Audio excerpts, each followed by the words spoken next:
Our mission primarily is to be a resource and a support system for people that have been affected by bleeding disorders such as hemophilia, von Willebrand's, rare platelet disorders, so that they can come together as a central location and receive resources. I listen to people talk about their testimonials, how they were out there alone and they thought they were alone. They didn't know that there was an organization here that could provide resources and education and help and counseling, and to just learn about there is someone out there who cares about you, there is someone out there who's fighting for you. That has been a wonderful thing. When my husband and I found out that we were expecting a baby boy, really one of our first calls was to Sue, to talk to her about sort of what to expect, since it was all going to be new for us, and there was a possibility that our son could be a hemophiliac. We wanted to get an idea of what resources were here locally in South Carolina, and sort of what was it going to be like. I have a lot of history of our bleeding disorder community, and it is extremely rewarding when I can put, if I don't have the answers and I can't personally give that to somebody, I have the resources within my fingertips to find them the answers that they need. And the questions that they're asking, I understand, I know exactly what they're looking for. And it's extremely rewarding to be able to find that answer for them if I can't do it. And when we do, it is the greatest feeling in the world to be able to give that person what they need and hear that thank you. We have a holiday event that we just had this month. We have golf and walk events to raise money for the chapter. Those are our two major fundraising events. We have an annual meeting. We have a family camp at the beach, which is very popular. We have groups for women, men, children, you name it. The Turkey Trot is our first major fundraiser that we have. We hold it every November, and it's almost like a huge family event more than it is a fundraiser. So it's one of those events that we get excited about every year when it rolls around to put that on. This is so exciting. I mean, having this many people that are all out here to support us, and just unity and community, and that's what it's all about. A person with hemophilia and just being affected with everything, it's amazing to see a community pull together and be here with each other just to support one global cause.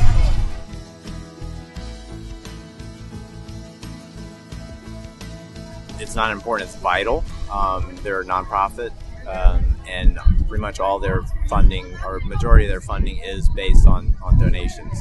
And the work that they do is just incredible. I've been involved in several different hemophilia chapters throughout the nation, and this by far is probably the best one I've ever seen.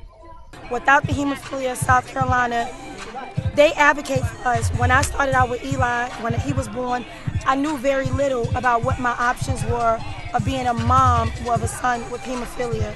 And Hemophilia of South Carolina has helped to bridge that gap, to educate me and my family as well, so we can be a strong for Eli. They even taught us, he even taught to advocate and speak about like all the different disorders and stuff. Like, we really come together as a family. Every time we get together, it's a beautiful scene because we all love each other and we all care for each other. It's family. It's all family.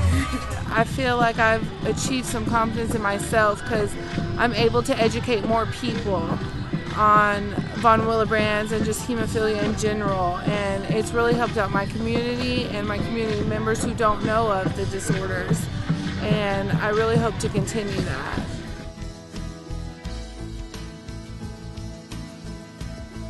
We're not donated to quite as much as the big dogs are, and that's the biggest thing I see. We need to get more public support, public knowledge, public outreach, to where everybody kind of get to know who we are and what we're trying to do and how we're trying to help everybody. We need more donations because as we get more monies, we're able to help more families within the state of South Carolina. Let's do it for all the other boys and the girls that are suffering from a bleeding disorder. Because there's not enough people that know about it. Not at all. We need a cure. That is true. So I strongly encourage you to simply give your time, give your resources, and give your heart to this community.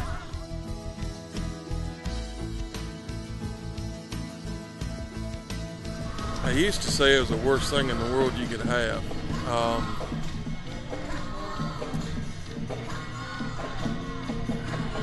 It's so different now to have hemophilia than to when I was born. Nowadays, these kids, all the kids that you see here now, most of them are all on prophylaxis. And most of them will never know what a true major joint bleed is.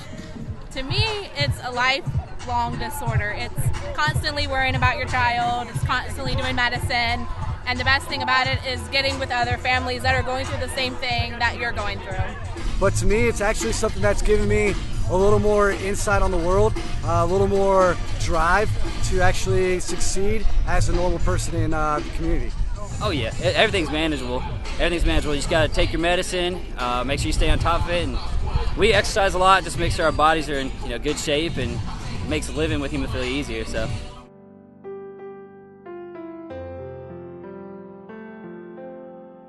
Sam, unfortunately, has developed an inhibitor, which is a pretty major complication to hemophilia treatment. The immune system starts to attack the medicine that he needs, so he's unable to use it. So it sort of renders hemophilia back to the 60s.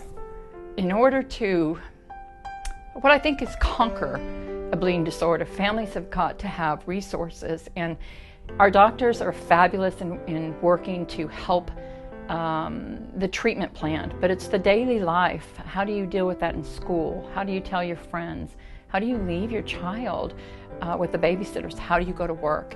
Those things are things that we learn from one another. That is what I think the best thing that we do for our community is bringing people together so that they can get those resources from another person that has experienced that, and they can then better their lives and what they're doing and live high quality lives. That's what we want for everybody.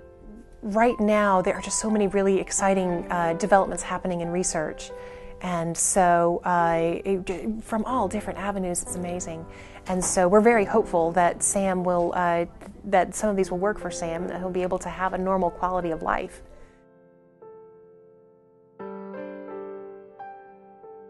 We are a small community. We have a rare disease. It's not publicized like breast cancer or autism, some of the other things that affect the nation or the world. And we need that business and corporate support to be able to help us get to the next level and be able to meet the needs of our community. I just want to thank all of those who do give, whether it's their time, whether it's their money, however they have supported and helped us over the years. I want to tell them that we are sincerely and truly grateful for all the sacrifices that you've given to us and how you've helped us over the years. I know what it's like on a personal level, and I know what we do, and when we get those calls and someone says thank you for what you've done, because I know that it is so necessary. And it changes lives. We change lives every day, and that is why I'm so passionate for what we do.